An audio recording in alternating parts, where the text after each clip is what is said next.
El Consejo Potosino de Ciencia y Tecnología y Radio Universidad presentan La Neta de la Ciencia.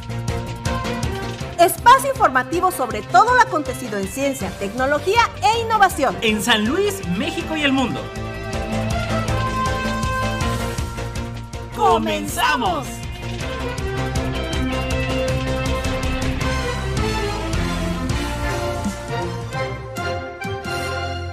¿Qué tal? ¿Cómo le va? Bienvenido a La Neta de la Ciencia, ya 12 de octubre de 2023. Feliz Día de la Raza para todos. Y bueno, pues ya lo sabes, sigan nuestra transmisión a través de todas nuestras redes sociales, Twitter, Instagram, YouTube, Facebook y en el TikTok, todas en @Composite. Saludando a Lalo Carrillo en los controles y gracias a usted que nos recibe a través del 88.5 de FM y el 1190 de AM. Ya lo sabe, todas las ediciones de La Neta de la Ciencia disponibles a través de Spotify, de Radio y Televisión Universitaria. Vámonos con los titulares. Titulares. Si la ansiedad está en mi cerebro, ¿por qué me late el corazón? Un psiquiatra explica la neurociencia y la fisiología del miedo. Organoides cerebrales para develar los enigmas genéticos del autismo. Un lejano exoplaneta podría esconder océanos y un posible indicio de vida. Los abejorros europeos están en riesgo de desaparecer en las próximas décadas. La NASA crea un departamento dedicado a investigar los ovnis, ahora los FANI. Las llanuras de América del Sur se inundan por la expansión de la agricultura.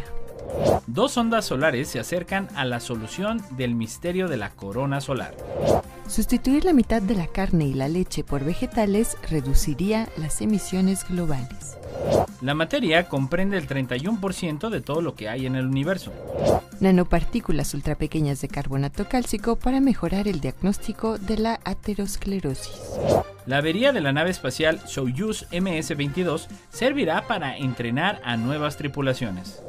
Laboratorio Nacional de Materiales Grafénicos.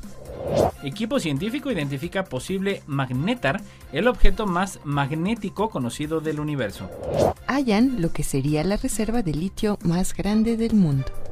Misión récord del astronauta ayuda a planificar viajes al espacio profundo. La OMM pide rebajar la ecoansiedad por cambio climático. Así eran las primeras estrellas cuando estaban naciendo. En busca de los contaminantes del agua subterránea. ¿Para qué hemos enviado fósiles humanos antiguos al espacio? Estados Unidos documenta el caso más largo de funcionamiento de un riñón de cerdo en un cuerpo humano. Noticias internacionales. Si la ansiedad está en mi cerebro, ¿por qué me late el corazón? Un psiquiatra explica la neurociencia y la fisiología del medio. Por The Conversation. El corazón en la garganta, mariposas en el estómago, mal presentimiento. Todas estas son frases que mucha gente utiliza para describir el miedo y la ansiedad. Es probable que hayas sentido ansiedad en el pecho o en el estómago, y normalmente no te duele el cerebro cuando tienes miedo. Muchas culturas vinculan la cobardía y la valentía más al corazón o a las tripas que al cerebro. Pero la ciencia ha considerado tradicionalmente que el cerebro es el lugar donde nacen y se procesan el miedo y la ansiedad. Entonces, ¿por qué y cómo se sienten estas emociones en otras partes del cuerpo? Las investigaciones confirman que aunque las emociones se originan en el cerebro, es el cuerpo el que ejecuta las órdenes. Mientras que tu cerebro evolucionó para sacarte de la caída de una roca o de un depredador a toda velocidad, las angustias de la vida moderna suelen ser mucho más abstractas. Hace 50.000 años, ser rechazado por tu tribu podía significar la muerte, pero no hacerlo bien en un discurso público en la escuela o en el trabajo no tiene las mismas consecuencias. Tu cerebro, sin embargo, podría no notar la diferencia. Cuando percibes algo como peligroso, ya sea una pistola apuntándote o un grupo de personas que te miran descontentas, estos estímulos sensoriales se transmiten primero a la amígdala. Esta pequeña zona del cerebro, en forma de almendra y situada cerca de las orejas, detecta la relevancia emocional de una situación y cómo reaccionar ante ella. Cuando ves algo, determina si debes comértelo, atacarlo, huir de él o tener relaciones sexuales con él. La detección de amenazas en una parte vital de este proceso y tiene que ser rápida. Los primeros humanos no tenían mucho tiempo para pensar cuando un león se abalanzaba sobre ellos. Tenían que actuar con rapidez. Por esta razón, la amígdala evolucionó para evitar las áreas cerebrales implicadas en el pensamiento lógico y puede activar directamente respuestas físicas. Si el cerebro decide que una respuesta de miedo está justificada en una situación concreta, activa una cascada de vías neuronales y hormonales para prepararte para la acción inmediata. Parte de la respuesta de lucha u huida, como el aumento de la tensión y la detección de amenazas, tiene lugar en el cerebro, pero es en el cuerpo donde se produce la mayor parte de la acción. Varias vías preparan a distintos sistemas corporales para una acción física intensa. La corteza motora del cerebro envía señales rápidas a los músculos para prepararlos para movimientos rápidos y enérgicos. Entre ellos se encuentran los músculos del pecho y el estómago, que ayudan a proteger los órganos vitales de estas zonas.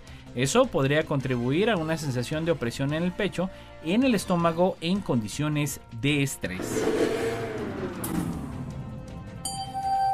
Desde Agencia Sync, organoides cerebrales para develar los enigmas genéticos del autismo. El uso de organoides cerebrales desarrollados en laboratorio a partir de células madre humanas pluripotentes, es decir, aquellas capaces de convertirse en cualquier tipo de tejido del cuerpo humano, está abriendo nuevas vías para investigar distintos trastornos y enfermedades que afectan al cerebro humano. Investigadores del Instituto de Biotecnología Molecular de la Academia Austriaca de Ciencias y la ETH de Zúrich ha desarrollado un método que permite comprobar exhaustivamente, en paralelo y a nivel celular, el efecto de múltiples mutaciones asociadas al trastorno del espectro autista dentro de organoides cerebrales humanos. Los resultados del trabajo se publicaron en la revista Nature. El biólogo molecular Jürgen Knoblich de la IMM, coautor del trabajo, es uno de los pioneros mundiales en el desarrollo de este tipo de organoides. Según comenta, su grupo llevaba trabajando con ellos más de una década. Son una gran alternativa a los modelos animales y resulta especialmente adecuados para simular aquellos procesos que ocurren en humanos, pero no en la mayoría de los animales. Para desarrollarse, el cerebro humano se basa en procesos exclusivos de nuestra especie, que permiten construir un córtex intrincadamente estratificado y conectado. Estos procesos únicos también hacen que los trastornos del neurodesarrollo sean más probables en humanos. Por ejemplo, muchos genes asociados a un alto riesgo de desarrollar trastorno del espectro autista son cruciales para el desarrollo del córtex. Aunque los estudios clínicos han demostrado que la relación causal entre múltiples mutaciones genéticas y el autismo aún no se comprende, cómo estas mutaciones provocan defectos en el desarrollo del cerebro, y debido a la singularidad del desarrollo del cerebro humano, los modelos animales son de uso limitado. El experto comenta que investigaciones recientes han revelado un número creciente de aspectos que son muy distintos, por ejemplo, entre el cerebro humano y el del ratón. Por ello, pensamos que sería importante preguntarse qué es lo que hacen en él los genes implicados en el autismo. La técnica desarrollada por los grupos de Knoblich y Barbara Treutlein de la ETH de Zúrich y coautora del estudio permite examinar un conjunto completo de genes reguladores transcripcionales clave asociados con el autismo dentro de un único organoide cerebral. En este sistema, que se ha denominado CHOOSE, cada célula del organoide porta como máximo una mutación de un gen del espectro autista en específico. Según aclara Knoblich, han usado las tijeras de edición genética CRISPR-Cas9 para alterar genes que se piensan que están implicados en el autismo. Un lejano exoplaneta podría esconder océanos y un posible indicio de vida, por Agencia Sync. Una nueva investigación con el telescopio espacial James Webb sobre K2-18b, un exoplaneta 8 veces más masivo que la Tierra, ha revelado la presencia de moléculas que contienen carbono, entre ellas metano y dióxido de carbono, CO2.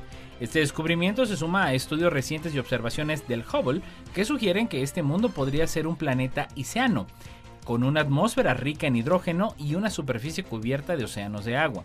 K2-18b orbita en la zona de habitabilidad de la fría estrella enana K12-18 en la constelación de Leo, a unos 120 años luz. Los exoplanetas como este, que tienen tamaños entre los de la Tierra y Neptuno, no se parecen a nada de los de nuestro sistema solar. Esta falla de mundos cercanos equivalentes hace que sean pocos conocidos y la naturaleza de sus atmósferas es objeto de debate entre los especialistas. Además, la sugerencia de que pudiera ser un exoplaneta Iceano es intrigante, ya que algunos astrónomos creen que estos mundos son entornos prometedores para buscar indicios de vida. La abundancia de metano y dióxido de carbono y la escasez de amoníaco apoyan la hipótesis de que puede haber un océano bajo la atmósfera rica en hidrógeno de este lejano planeta. Pero además, el Webb ha detectado indicios de otra vinculada a organismos vivos en nuestro planeta. Se trata de dimetilsulfuro de EMS, que en la Tierra solo lo produce la vida, recalca la NASA en un comunicado.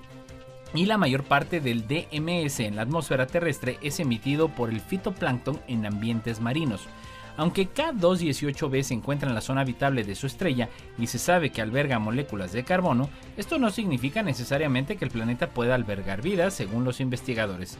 El gran tamaño del planeta, con un radio 2.6 veces mayor que el nuestro, significa que su interior contiene probablemente un gran manto de hielo de alta presión, como Neptuno, pero con la atmósfera más fina, rica en hidrógeno y la superficie oceánica. Se prevé que los mundos iceáneos tengan océanos de agua, pero no se descarta que este pudiera estar demasiado caliente para ser habitable o ser líquido. Los resultados ahora expuestos son el resultado de observaciones de K218b por parte del Webb, el Gran Observatorio Espacial de la NASA, la ESA y la Agencia Espacial Canadiense. Y también desde Agencia SINC, los abejorros europeos están en riesgo de desaparecer en las próximas décadas. Cerca del 90% de las plantas con flores del mundo dependen de la polinización animal para reproducirse. Además, estas plantas constituyen la base de muchas cadenas alimentarias. En el caso del abejorro, de este género de Hymenoptero es especialmente importante para la polinización de cultivos en regiones frías y templadas del hemisferio norte. Sin embargo, un estudio publicado en Nature asegura que su labor de polinización está amenazada por las altas temperaturas y el aumento de fenómenos climáticos extremos. Estos insectos son especialmente sensibles a estos factores, ya que pueden reducir su fertilidad e incluso alterar sus capacidades cognitivas. Según los autores de esta investigación, prevenir su declive, ya sea de los abejorros árticos, alpinos o de otros orígenes, implica abordar directamente las causas conocidas de su desaparición. Estas causas son múltiples e incluyen la degradación de sus hábitats naturales debido a la urbanización, la transformación del paisaje para la agricultura intensiva y la contaminación del suelo. También se ven afectados por el cambio climático y sus diversas facetas como las olas de calor, sequías y otros fenómenos climáticos extremos, así como el uso extensivo de herbicidas, fungicidas e insecticidas, entre otros factores. Así lo declaró a SINC Guillaume Kisbine, autor principal del estudio investigador de la Universidad Libre de Bruselas y de la Universidad de Mons. El equipo de Kisbine cuantificó los hábitats pasados, presentes y futuros de Europa para estos abejorros. Para ello, recopiló datos observacionales de 1901 a 1970, del año 2000 a 2014 y proyecciones hasta el 2080. Sus resultados apuntan a que alrededor del 38% al 76% de las especies de abejorros europeos, consideradas actualmente como amenazadas, verán su territorio reducirse en al menos un 30% de 2061 a 2080. En particular, las especies de ambientes árticos y alpinos pueden estar al borde de la extinción en Europa. Los científicos calculan que se perderán al menos el 90% de su territorio en el mismo periodo. En este escenario, los expertos contemplan que Dinamarca, Noruega y Suecia podrían convertirse potencialmente en un refugio para las especies desplazadas. Otro riesgo importante es que si muchas especies convergen en la misma zona, podrían concentrar geográficamente sus parásitos, lo que podría afectar a sus comunidades. Por último, no hay garantías de que los abejorros puedan migrar a esta región desde latitudes más bajas. Pero no es la única medida que debe tomarse, ya que las causas del declive son multifactoriales, según los investigadores. Entre otras, destacan la necesidad de reducir las emisiones de gases de efecto invernadero, sobre todo de dióxido de carbono, metano y óxido nitroso, para eliminar el aumento de la temperatura global.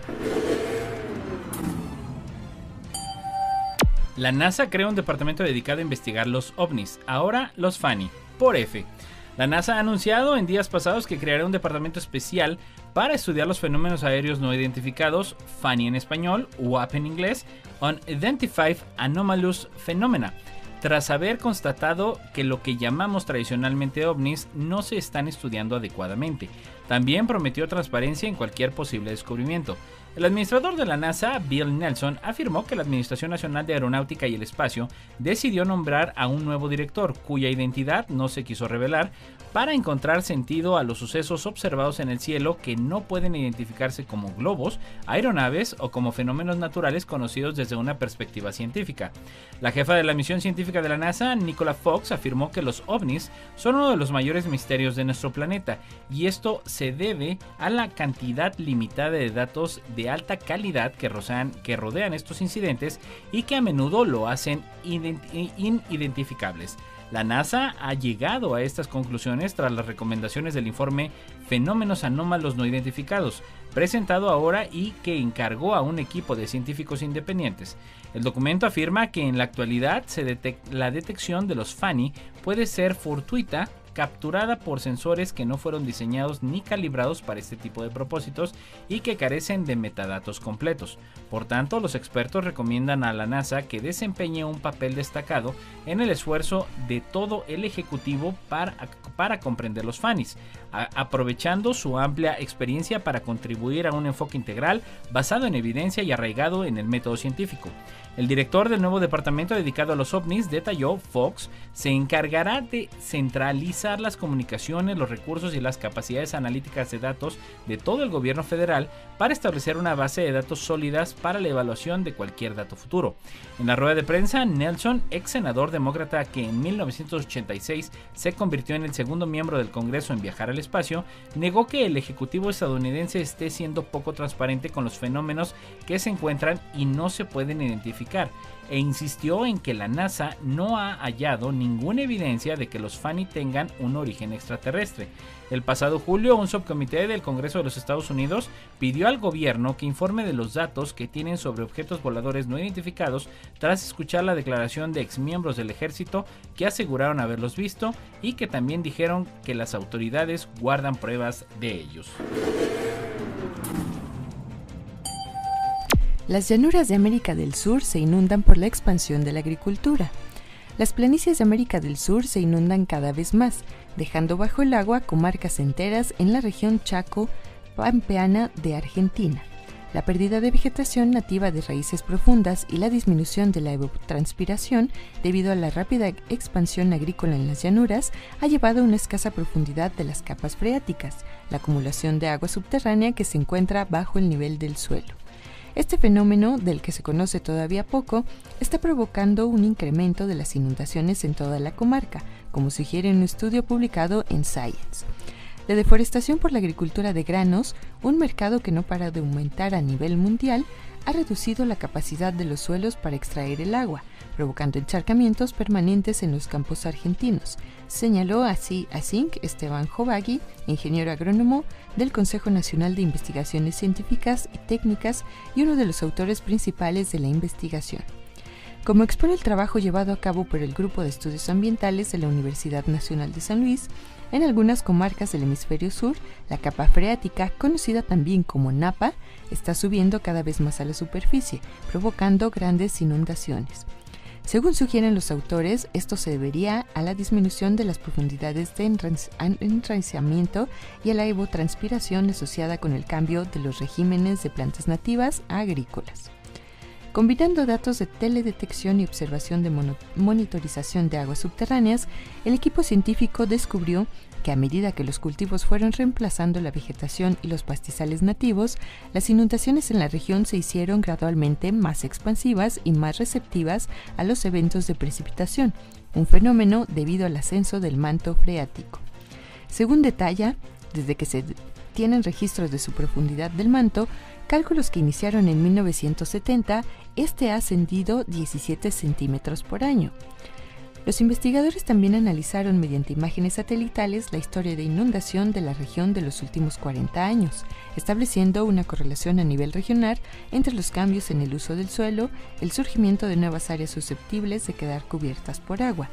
Los hallazgos del estudio en el que han participado revelan preocupantes impactos en los ciclos del agua y la posible escala de riesgos de inundación asociados con la expansión de la agricultura de secano. También constituyen una mejor comprensión de lo que puede suceder en otras regiones del mundo donde se cultiva de la misma forma. El estudio que ha dirigido ayuda, por otro lado, a entender mejor los efectos de alterar los ciclos naturales de los ecosistemas por la expansión de la agricultura a gran escala. Según expone el investigador, en la mayoría de las llanuras agrícolas que no son la pampa, como la Gran Planicie del norte de América en Estados Unidos, la zona productora de maíz y trigo de China o la del norte de la India, están pasando lo contrario que aquí. Mientras los suelos sudamericanos se inundan, los suyos se secan.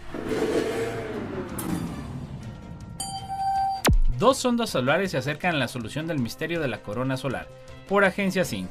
La atmósfera exterior del Sol se denomina corona. Está formada por un gas cargado eléctricamente conocido como plasma y tiene una temperatura de alrededor de 1.000.000 de grados centígrados. Su temperatura es un misterio, ya que la superficie del Sol solo alcanza unos 6.000 grados. ¿Cómo puede ser esto?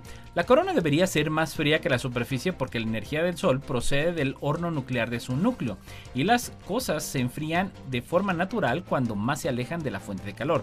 Sin embargo, la corona es más de 150 veces más caliente que la superficie. Debe existir otro método para transferir energía al plasma, pero ¿cuál sería este? Desde hace tiempo se sospecha que las turbulencias de la atmósfera solar pueden provocar un calentamiento importante del plasma de la corona, pero cuando se trata de investigar este fenómeno, los físicos solares se encuentran con un problema práctico. Es imposible reunir todos los datos que necesitan con una sola nave espacial. Hay 2 formas de investigar el Sol, la teledetección y las mediciones in situ. En la teledetección, la nave espacial se sitúa a cierta distancia y utiliza cámaras para observar nuestra estrella y su atmósfera en diferentes longitudes de onda. Por su parte, en las mediciones in situ, la nave vuela a través de la región que desea investigar y realiza mediciones de las partículas y los campos magnéticos de esa parte del espacio. Ambos enfoques tienen sus ventajas. La teledetección muestra los resultados a gran escala, pero no los detalles de los procesos que tienen lugar en el plasma. Por su parte, las mediciones in situ proporcionan información muy específica sobre los procesos a pequeña escala en el plasma, pero no muestran cómo afectan a gran escala. Para obtener una imagen completa se necesitan 2 naves espaciales. Esto no es exactamente lo que los físicos solares tienen actualmente con Solar Orbiter, dirigida por la ESA, y Parker Solar Probe de la NASA. Solar Orbiter, en la que también colabora la NASA, está diseñada para acercarse al Sol todo lo posible y realizar operaciones de teledetección y mediciones in situ. Parker Solar, por ese otro lado, podría registrar las consecuencias a gran escala de lo que la primera estuviera midiendo in situ. Daniel Telloni, investigador del Instituto Nacional Italiano de Astrofísico, el INAF, en el Observatorio Astrofísico de Turín, forma parte del equipo responsable del instrumento METIS de Solar Orbiter. Sustituir la mitad de la carne y la leche por vegetales reduciría las emisiones globales. Cada vez se promueven más alternativas vegetales frente a los productos de origen animal para lograr dietas más respetuosas con el medio ambiente. Ahora, investigadores de Australia y Estados Unidos han utilizado un modelo económico mundial de uso de la tierra para evaluar el impacto de este cambio en todo el sistema alimentario a escala global. Los resultados, publicados en la revista Nature Communications, muestran que si antes de 2050 se sustituye el 50% del consumo de carne de cerdo, ternera, pollo y leche por productos procedentes de las plantas, se podrían reducir las emisiones de gases de efecto invernadero asociadas al sector agrícola ganadero y su uso de la tierra en un 31% respecto a 2020. De hecho, los resultados indican que la destrucción neta mundial de bosques y tierras naturales se podría detener casi por completo. La superficie agrícola ganadera mundial también disminuiría un 12% en lugar de aumentar. El consumo de agua se reduciría en un 10% y los aportes de nitrógeno a las tierras de cultivo serían casi la mitad de los previstos.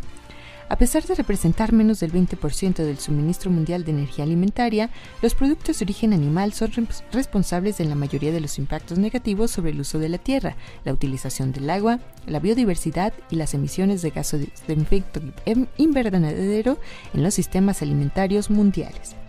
El beneficio medioambiental total de los cambios de dieta puede lograrse si la tierra agrícola que se ahorra a la ganadería y a la producción de piensos se recupera mediante la reforestación orientada a la biodiversidad.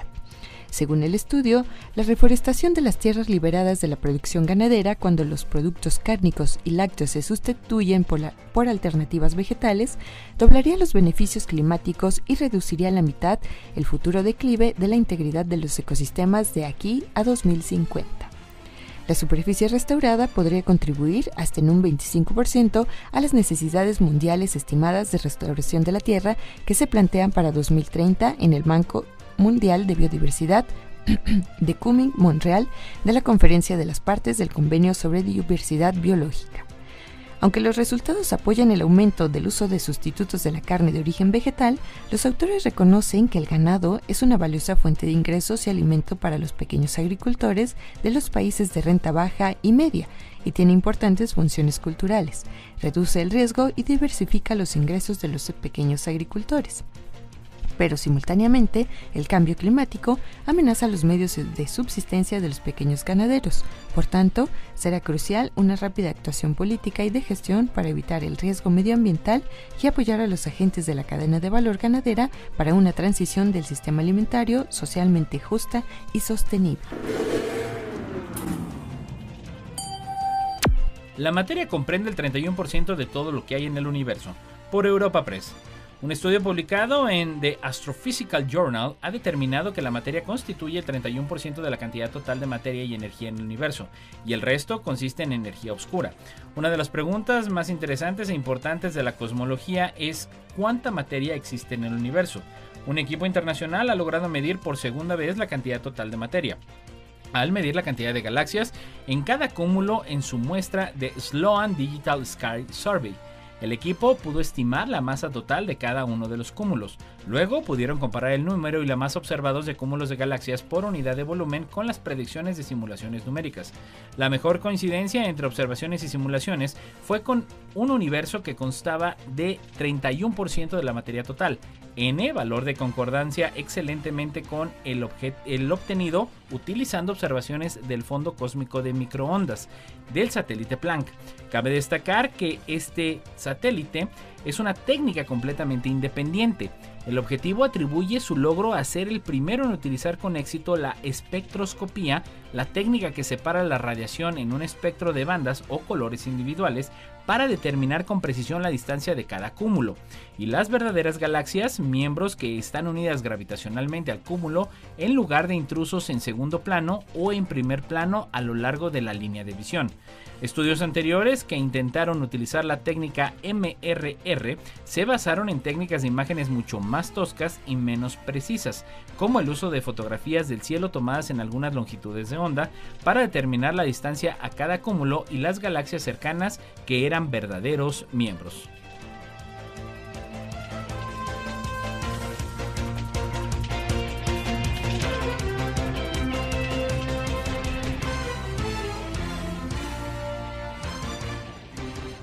No importa en qué parte del mundo estés, recuerda sintonizarnos en la web radioytelevisión.uaslp.mx.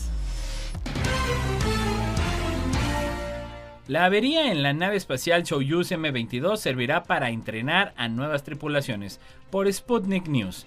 La avería, como la ocurrida en la nave espacial rusa Soyuz MS-22 en diciembre del año pasado, cuando se estropeó su sistema de refrigeración, ya está pormenorizada en la documentación de a bordo y servirá para preparar a nuevas tripulaciones en la Estación Espacial Internacional, declaró el cosmonauta ruso Oleg Kononenko. Esa avería ya está descrita en nuestros manuales y documentos de a bordo para saber cómo actuar en esta situación. Incluso ya lo hemos practicado con simuladores, afirmó en la rueda de prensa previa al vuelo. El lanzamiento del cohete Soyuz 2 1A con la nave espacial Soyuz MS-24 estuvo programado para el 15 de septiembre. Volaron a la Estación Espacial Internacional del cosmonauta ruso Oleg Kononenko y Nikolai Chubb, y la astronauta de la NASA Loral O'Hara. Kononenko y Chubb trabajaron en la órbita de un año y O'Hara durará 6 meses. Los cosmonautas rusos necesitarán realizar unos 60 experimentos científicos y completar hasta 4 caminatas espaciales. La despresurización del sistema de refrigeración de la nave Soyuz MS-22 ocurrió el 15 de diciembre de 1922 para traer a la Tierra a los 3 ocupantes de la nave, a los rusos Sergei Prokopiev y Dmitry Petelin, y al norteamericano Frank Rubio. Se decidió lanzar la Estación Espacial Internacional en régimen automático, es decir, sin piloto, la siguiente nave, Soyuz MS-23. La misión terminó felizmente. En cuanto a la averiada Soyuz M-22, regresó a la Tierra el 28 de marzo de 2023 con unos equipos retornables que no eran tan sensibles a altas temperaturas como el hombre. Y desde Crónica, Laboratorio Nacional de Materiales Grafénicos. En el 2004 se logró el aislamiento de grafeno, hallazgo que condujo a la obtención del Premio Nobel de Física en el año 2010 a los científicos Konstantin Novoselov y Andrew Green, responsables de su descubrimiento. La IUPAC define al grafeno como un hidrocarburo aromático policíclico infinitamente alternante de anillos de solo 6 átomos de carbono. Con sede en el Centro de Investigación en Química Aplicada, el CICA, el Laboratorio Nacional de Materiales Grafénicos cuenta con el Centro de Investigaciones en Óptica, el Centro de Investigación y Desarrollo Tecnológico en Electroquímica y el Centro de Investigación en Materiales Avanzados como centros asociados. Este laboratorio fue creado en el año 2014 por el CICA y el CIMAP, habiéndose incorporado los otros centros a partir del año 2016. El laboratorio tiene 2 grandes propósitos: desarrollar tecnologías para la fabricación de materiales basados en estructuras de grafeno y derivados de este, y generar diseños y métodos de manufactura de dispositivos y materiales avanzados para fabricarlos. Dada la naturaleza de la investigación llevada a cabo por los grupos de trabajo de las instituciones que conforman el laboratorio, este se ajusta mejor a la clasificación del Laboratorio Nacional del CONACYT, con incidencia en investigación humanística y científica. Si bien es cierto que se pretende crear desarrollos tecnológicos que puedan ser utilizados por industrias, los trabajos realizados están, por el momento, dentro de la definición de investigación básica, experimentación científica e identificación de problemas en entornos concretos. El estudio del grafeno y sus derivados, más que de ciencia básica, debe considerarse un tema de frontera de la ciencia. En el 2004, se logró el aislamiento de grafeno, hallazgo que condujo a un Premio Nobel de Física en el año 2010 a los 2 científicos responsables de su descubrimiento. Es decir, esta área es un tema de investigación con potenciales aplicaciones tecnológicas que apenas está iniciando en la escala internacional. Relacionando la meta de desarrollo de métodos industrialmente escalables de grafeno y sus derivados, el laboratorio cuenta con procesos de manufactura capaces de producir nanoplaquetas de grafeno prístino, sin oxidar, con bajo número de capas de grafeno apiladas. Igualmente, dentro de ese conocimiento, cuenta con métodos de fabricación de óxido de grafito altamente oxidado y de óxidos de grafito con muy bajo grado de oxidación y deterioro de las láminas grafénicas que posibilitan su fácil exfoliación a materiales de grafeno de bajo número de capas y diferentes tamaños. Estas tecnologías se han empleado para incorporar métodos preparativos de diversos derivados funcionalizados covalentemente con una variedad de materiales orgánicos y la decoración de los materiales de grafeno con una diversidad de nanopartículas de metales nobles y de transición y óxidos de los mismos.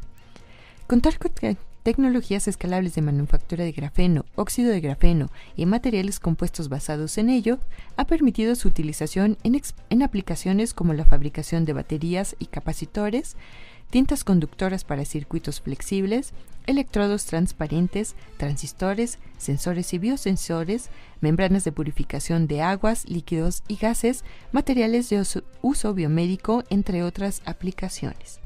El despliegue comercial de los materiales desarrollados para esos usos y los dispositivos basados en ellos tendrá un impacto social positivo, pues permitirá mejorar los sistemas de tratamiento médico, de generación y almacenamiento de energía, además de mejora medioambiental, entre otros. Equipo científico identifica posible magnetar, el objeto más magnético conocido del universo, por José Alberto García López. Un equipo de investigadores descubrió una inusual estrella con el campo magnético más poderoso jamás encontrado en una estrella masiva, lo que podría convertirla en uno de los objetos más magnéticos de todo el universo. Una variante de esta estrella de neutrones conocida como magnetar. El hallazgo marca el descubrimiento de un nuevo tipo de objeto astronómico, una estrella de helio magnética masiva, y provee información sobre el origen de los magnétares. Las estrellas de neutrones son los vestigios compactos de una estrella masiva luego de la explosión de una supernova, y son la materia más densa del universo, con apenas 15 kilómetros de diámetro. Los magnétares producen colosales campos magnéticos, lo cual sigue siendo un misterio para los científicos. Sin embargo, observaciones recientes realizadas por un equipo de astrónomos pueden entregar información importante sobre el origen de estas poderosas fuentes magnéticas. Con la ayuda de varios telescopios alrededor del mundo, los científicos identificaron un nuevo tipo de objeto astronómico que corresponde a una estrella de helio magnética y masiva, la que podría ser una precursora de un magnetar. Juan Carlos Beamín, astrónomo chileno consultado en exclusiva para Sputnik, señaló que este es un importante hallazgo científico que nos ayuda a entender mejor el comportamiento de las supernovas e incluso sobre la exploración del universo y la expansión, pero que no representa peligro alguno para la vida en nuestro planeta. Hallan lo que sería la reserva de litio más grande del mundo. El litio se ha consolidado como uno de los recursos más valiosos de nuestros tiempos. Poseerlo equivale a tener en manos un tesoro, dada su crucial relevancia en la fabricación de baterías esenciales para dispositivos omnipresentes en nuestro día a día, como teléfonos móviles, computadores y carros eléctricos. Esta demanda ha impulsado a varias naciones a embarcarse en la denominada carrera del litio, en búsqueda activa de reservas de este metal en su territorio. Estados Unidos, que hasta ahora dependía de China para satisfacer su demanda de litio, podría haber descubierto una de las mayores reservas globales del metal bajo el yacimiento de un antiguo volcán. Un reciente estudio reveló que la caldera McDermott, situada entre Nevada y Oregón, alberga una concentración de litio que supera en más del doble a cualquier otro yacimiento conocido, oscilando entre 20 y 40 millones de toneladas métricas. Esto podría equivaler a un valor de 1.48 billones de dólares. Este estudio, publicado en Science Advances, fue financiado por una empresa minera. Investigadores especializados de Lithium Americas Corporation, GNS Science y la Universidad Estatal de Oregon llevaron a cabo un exhaustivo análisis del área, identificando el preciado material. Sin embargo, lo que eleva aún más el valor de este hallazgo es la identificación de una inusual arcilla denominada ilitia, con niveles de concentración de litio superiores a la común arcilla esmectita volcánica. Los científicos creen que hace 16 millones de años una erupción masiva del supervolcán liberó magma que enriqueció el terreno arcilloso con litio, generando esmectita. Dicho magma se desplazó hasta un antiguo lago desecado, ocasionando una reacción química que transformó la esmectita de litio en ilititia, aún más saturada de litio. Ahora, Lithium Americas Corporation propone establecer una mina de 72 kilómetros cuadrados en la región. Sin embargo, esta iniciativa no ha estado libre de controversias. Tracker Pass o Fimimu es un territorio ancestral de diversas comunidades indígenas que, entre otras actividades, cazan y recolectan medicinas tradicionales. Un informe medioambiental del Departamento de Interior de Estados Unidos indica que estas prácticas se verían amenazadas si se avanza con la mina. Además, existe una preocupación por parte de ganaderos sobre una potencial reducción drástica de las aguas subterráneas. Esta situación presenta un desafío ecológico, pues si bien el litio es fundamental para una transición verde, su extracción podría comprometer la integridad del entorno natural. Misión récord de astronauta ayuda a planificar viajes al espacio profundo, por NASA Ciencia. El astronauta de la NASA, Frank Rubio, estableció un nuevo récord en días pasados para el vuelo espacial individual más largo realizado por un astronauta estadounidense, y su misión estuvo ya por terminada en días pasados. Rubio llegó a bordo de la Estación Espacial Internacional el 21 de septiembre de 2022 y tiene programado regresar a la Tierra y regresó el pasado miércoles 27 de septiembre, después de pasar 371 días en la órbita terrestre baja. Su misión rompió por 16 días el récord anterior que mantenía el astronauta de la NASA Mark Van Hey. También fue la primera vez que un astronauta estadounidense haya pasado más de un año en el espacio en una sola misión. Originalmente Rubio tenía programado pasar 6 meses en el espacio antes de que su misión se extendiera a más de un año. Rubio regresó en una nave espacial Soyuz del Roscosmos con los cosmonautas Sergei Prokofiev y Dmitry Petelin. A lo largo de su misión récord, Rubio contribuyó a varios experimentos científicos, entre los que se incluyen 6 estudios orientados a comprender cómo los vuelos espaciales afectan la fisiología y la psicología humana. Rubio es el primer astronauta en participar en un estudio que examina cómo el ejercicio con equipo de gimnasio limitado afecta el cuerpo humano, reconociendo que los miembros de la tripulación que viajaban a la Luna y a otros lugares no tendrán suficiente espacio en su nave espacial para una cinta caminadora, y los investigadores están ansiosos para determinar si otros regímenes del ejercicio podrían mantener saludables a los tripulantes en misiones largas. También es uno de los pocos astronautas que ayudaron a los investigadores a poner a prueba si una dieta mejorada para vuelos espaciales puede ayudar a los humanos a adaptarse mejor a la vida en el espacio. Para este estudio, Rubio se reunió con un especialista con el fin de crear una dieta personalizada cargada de nutrientes, con énfasis en alimentos como frutas, verduras y pescado. Los científicos evaluaron si el consumo de esta dieta aumentó su inmunidad y mejoró el funcionamiento de su microbiota intestinal. Para otro experimento, Rubio ayudó a cultivar y monitorear las verduras producidas en el sistema de producción de vegetales de la Estación Espacial, conocido como Veggie. Las futuras misiones al espacio profundo requerirán que los astronautas cultiven alimentos frescos en el espacio como alternativa a los alimentos preenvasados. Este estudio de Veggie evalúa los protocolos para cultivar vegetales en el espacio y si las plantas cultivadas en microgravedad pueden ayudar a satisfacer las necesidades dietéticas de los astronautas en misiones de los vuelos espaciales más distantes. Rubio también proporcionó muestras biológicas, completó encuestas y realizó pruebas para un estudio que recopila un conjunto básico de mediciones de astronautas llamado Medidas Estándares de Vuelos Espaciales. La Organización Meteorológica Mundial pide rebajar la ecoansiedad por cambio climático. El secretario general de la Organización Meteorológica Mundial, Petteri Talas, hizo un llamamiento a los que sienten la llamada ecoansiedad por el cambio climático, asegurando que los efectos de este pueden mitigarse. Durante una rueda de prensa celebrada en Ginebra, Petteri se dirigió especialmente a las generaciones jóvenes que actualmente sienten pánico y les trasladó el mensaje de que no vamos hacia el fin del mundo, de la humanidad o de la biosfera. De lo que hablamos es de varias escalas de gris para el futuro, subrayó el experto finlandés tras analizar la situación actual del cambio climático. Si logramos alcanzar el objetivo del Acuerdo de París de no superar un alza de temperaturas de 1.5 grados, podríamos decir que nuestro futuro es gris claro, es decir, aún veremos impactos negativos, pero si seguimos como hasta ahora, se alcanzarán los 2.8 grados y los efectos serán mucho más negativos, anticipó. El dirigente de la Agencia Meteorológica de las Naciones Unidas, que el próximo año pasará a dirigir la Argentina Celeste Saulo, subrayó que hay herramientas en nuestras manos para mitigar el cambio climático, tales como el desarrollo y mayor uso de las energías renovables o cambios en nuestras dietas. Talas hizo estas aclaraciones en una rueda de prensa para presentar un nuevo informe sobre la evolución del cambio climático que recopila datos recientes de la Organización Meteorológica Mundial y otras agencias de Naciones Unidas, de cara a presentarlos ante la Asamblea General de la ONU, que comienza en Nueva York.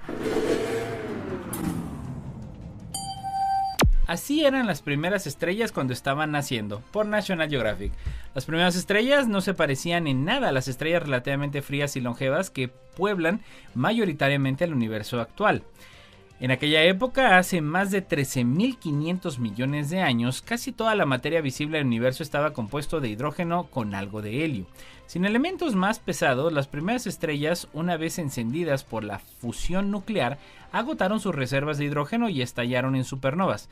Estos monstruos llegaron a tener cientos de veces de masa del Sol y solo vivieron unos pocos millones de años. A modo de comparación, nuestra estrella tiene unos 4.600 millones de años y seguirá viviendo durante al menos ese tiempo. Sin embargo, los astrónomos nunca han visto estas primeras estrellas. Cobraron vida al final de un periodo llamado la Edad Oscura Cósmica, cuando el universo estaba impregnado de gas hidrógeno opaco. La luz de estas estrellas no eran lo bastante brillantes como para ser detectadas individualmente, ni siquiera por los telescopios más potentes. Para asomarse al corazón de estos monstruos, los científicos recurrieron a simulaciones hechas por un superordenador, como esta reciente observación de una nube primigenia de formación estelar del universo primitivo. Este proceso de transformación, a medida que las estrellas fundían elementos más ligeros en metales más pesados, impulsó la evolución del universo. Todo lo que pesa más que el helio se considera un metal en astronomía, y estos nuevos elementos se generaron por primera vez cuando las primeras estrellas entraron en erupción en supernovas y esparcieron su contenido por el cosmos. En algún momento, los conjuntos de estrellas se arremolinaron para formar las primeras galaxias, incluidas las primeras estructuras de la Vía Láctea. Los metales se acumularon y se formaron nuevas generaciones de estrellas a partir de estos elementos más pesados, muchas de las cuales evolucionaron para ser más pequeñas, frías y duraderas. Alrededor de algunas de estas estrellas, el polvo sobrante, es decir, materia formada durante las supernovas, se agrupó formando los primeros planetas. El nacimiento de las primeras estrellas representa el comienzo de una secuela que produjo todos los mundos y seres vivos del universo, y las simulaciones pueden utilizarse para estudiar los primeros pasos críticos que los telescopios aún no pueden ver. Los científicos pueden simular el universo con una capacidad cada vez mayor gracias a los avances tanto en física como en informática, inspirado por el lanzamiento del telescopio espacial James Webb, que rápidamente empezó a descubrir las galaxias más tempranas antes que cualquier otro. Abel puede realizar durante meses nuevas simulaciones del universo primitivo con una resolución casi 1000 veces superior a la que era posible cuando empezó a trabajar en modelos informáticos cosmológicos hace más de 20 años. Y desde Crónica, en busca de los contaminantes del agua subterránea. En el mundo se ha documentado desde hace varios años sobre la problemática de salud que representa el consumo de agua potable de mala calidad, por ejemplo, con alto contenido de fluoruro o arsénico. Según normas de salud como la NOM 127 SSA1, se sabe que si esta agua es consumida durante muchos años, provoca enfermedades en la población como fluorosis dental o esquelética hasta enfermedad renal o cáncer. Acuíferos del centro y norte de México han enfrentado por años este problema, por lo cual se buscan medidas para el tratamiento del líquido. Es línea de investigación que ha seguido el doctor José Iván Morales Arredondo del Instituto de Geofísica de la Universidad Nacional Autónoma de México, ingeniero geólogo de formación, egresó de la Facultad de Ingeniería de la UNAM para después realizar la maestría y el doctorado en Ciencias de la Tierra, desde donde empezó a trabajar en contaminación y calidad del agua. Durante su doctorado se acercó al doctor Ramiro Rodríguez, investigador del Instituto de Geofísica, con quien se enfocó y trabajó en la problemática del arsénico y el fluoruro en aguas subterráneas del estado de Guanajuato. En ese momento, su labor se desarrolló en los municipios de Juventino Rosas, Villagrán y Celaya. Parte del trabajo que realizó con el doctor Ramiro Rodríguez, quien ya falleció hace algunos años, fue el desarrollo de una metodología para caracterizar el agua e identificar el origen de estos elementos en ella, por lo que se enfocó en aspectos relacionados con la hidrogeoquímica, es decir, estudiar cómo el agua durante su trayecto en un sistema acuífero va interactuando con el medio geológico, incrementando la presencia de elementos químicos. En la actualidad, el doctor Ramiro Ramírez ha extendido su zona de estudio hacia sitios de Chiapas, Ciudad de México e Hidalgo. Ahora, no solo ha enfocado sus investigaciones en el arsénico y el fluoruro, sino también con otros elementos con nitrógeno amoniacal, nitratos y nitritos, ya que se sabe que una vez que estos se incorporan al agua afectan su calidad y son un riesgo para la salud de la población. En su trabajo, utiliza parámetros físico-químicos para definir si el origen de esta contaminación es por causas naturales. Por ejemplo, del medio geológico, la fuente podría ser la actividad volcánica, ya que en las regiones donde se presenta pudiera haber concentraciones mayores de arsénico. Pero si es por factores antropogénicos, significa que hay incorporación de sustancias producidas al agua subterránea por la actividad humana. Al respecto, destaca que es importante identificar cuál es la fuente de estos elementos en el agua y cuáles pudieran estar en concentraciones altas y no cumplir con los límites establecidos en la norma oficial, la cual está enfocada en el agua para uso y consumo humano y establece los límites permisibles de calidad y tratamientos a los que debe someterse el agua para su potabilización. ¿Para qué hemos enviado fósiles humanos antiguos al espacio? Por National Geographic. El tercer vuelo espacial comercial de Virgin Galactic ya ha finalizado con éxito su misión al llegar al espacio, con una diferencia. Esta vez no solo transportaba un cargamento de ricos inversores en busca del sabor de la microgravedad. A bordo también viajaban dos pasajeros muy diferentes, los fósiles de dos antiguos antepasados humanos descubiertos en la cuna de la humanidad. En homenaje a la larga sed de exploración de la humanidad, un conjunto de huesos fosilizados de dos especies antiguas, Australopithecus sediva y Homo naledi, han sido puestos en órbita en la nave espacial de Virgin Galactic VSS Unity. Viajaron junto a 3 astronautas privados, además de 2 pilotos y un instructor de astronautas, todos catapultados a bordo del espacio con un cohete que los impulsó brevemente a la microgravedad y a un apogeo de unos 900.000 metros sobre la superficie de la Tierra antes de regresar al lugar de lanzamiento en Truth or Consequence, Nuevo México. Era la primera vez que el fósil de un antepasado humano viajaba al espacio, pero ¿por qué enviar fósiles al espacio? El empresario y filántropo Timothy Nash, que llevó los fósiles en el bolsillo durante el vuelo, explica a National Geographic que se trata de una oportunidad para reflexionar sobre el espíritu emprendedor de nuestros primeros antepasados. Ambas especies de homínidos son relativamente nuevas en el registro científico. Lee Berger, paleoantropólogo y explorador residente de National Geographic, ha desempeñado un papel fundamental en la investigación de ambas especies. Su hijo, Matthew, descubrió la clavícula fosilizada de Australopithecus sediva en Sudáfrica en 2008, mientras que Berger y un equipo de astronautas subterráneos descubrieron el Homo naledi en una cueva sudafricana en 2013. Aunque ambas especies están clasificadas como homínidos, una tribu zoológica de la que hoy solo sobrevive el Homo sapiens, aún se debate sobre sus capacidades, su vida y su posición en nuestro árbol genealógico. Aunque Berger y sus colegas sostienen que el Australopithecus sediva podría ser un antepasado humano directo, otros científicos creen que es poco probable debido al momento en el que existió la especie y su morfología. El Australopithecus sediva vivió hace unos 1.98 millones de años, unos 800.000 años antes del primer Homo sapiens conocido. El Homo naledi está más cerca de los humanos en el árbol genealógico, con una antigüedad estimada entre 236.000 y 335.000 años. Berger y su equipo afirman que las pruebas sugieren que el Homo naledi realizaba actividades similares a las humanas, como enterrar a sus muertos y crear arte, un precursor de la innovación humana moderna. Sin embargo, las capacidades de los primeros homínidos siguen siendo objeto de acalorados debates y persisten las interrogantes sobre cómo los humanos evolucionaron desde criaturas de cerebro pequeño y aspecto primate hasta su forma moderna.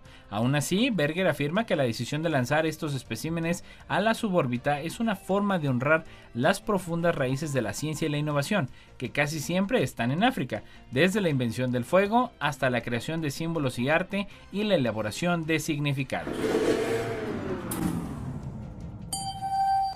Y desde Europa Press, Estados Unidos documenta el caso más largo de funcionamiento de un riñón de cerdo en un cuerpo humano. Tras 61 días de observación, los médicos de Langor Health de la Escuela de Medicina de la Universidad de Nueva York han complementado este mes el caso más largo documentado de funcionamiento de un riñón de cerdo manipulado genéticamente en un cuerpo humano, lo que ofrece nuevas esperanzas para el futuro del trasplante. El procedimiento, conocido como xenotrasplante, que consiste en el trasplante de un órgano animal a un ser humano, se llevó a cabo el 14 de julio de 2023 y fue dirigido por Robert Montgomery, profesor y presidente del Departamento de Cirugía H. Leon Patcher y director del Instituto de Trasplantes Langor de la Universidad de Nueva York. El órgano que se trasplantó a un hombre de 58 años que conectado a un respirador artificial con el consentimiento de su familia, tras ser declarado muerto por criterios neurológicos antes del senotrasplante, se extrajo el 13 de septiembre de 2023. El estudio concluyó tras alcanzar su fecha de finalización predeterminada, con el fallecido desconectado del respirador y su cuerpo devuelto a la familia según sus deseos. El procedimiento fue el quinto senotrasplante realizado por el Instituto de Trasplantes desde que el Dr. Montgomery llevó a cabo el primer trasplante de riñón de cerdo modificado genéticamente a un ser humano el 25 de septiembre de 2021. A este le siguió un segundo procedimiento similar el 22 de noviembre de 2021 y a continuación los cirujanos de la Universidad de Nueva York realizaron 2 trasplantes de corazón de cerdo modificado genéticamente en el verano de 2022. Al eliminar el único gen que codifica la biomolécula conocida como alfa-gal, que se ha identificado como responsable de un rápido rechazo mediano por anticuerpos de los órganos porcinos por parte de los humanos, se ha evitado el rechazo inmediato en los 5 senotransplantes de la universidad. Además, la glándula timo del cerdo, responsable de la educación del sistema inmunitario, se fusionó con el riñón porcino para evitar nuevas respuestas inmunitarias retardadas. Mientras que en anteriores trasplantes de órganos porcinos modificados genéticamente se habían incorporado hasta 10 modificaciones genéticas, este último estudio demuestra que un riñón porcino knockout de un solo gen puede funcionar de forma óptica al cabo de 2 meses. Y eso es todo por el día de hoy aquí en La Neta de la Ciencia. Muchas gracias, Amanda Contreras. Cuídese, nos escuchamos la próxima semana. Gracias a Lalo Carrillo en los controles. Hasta la próxima. Esto fue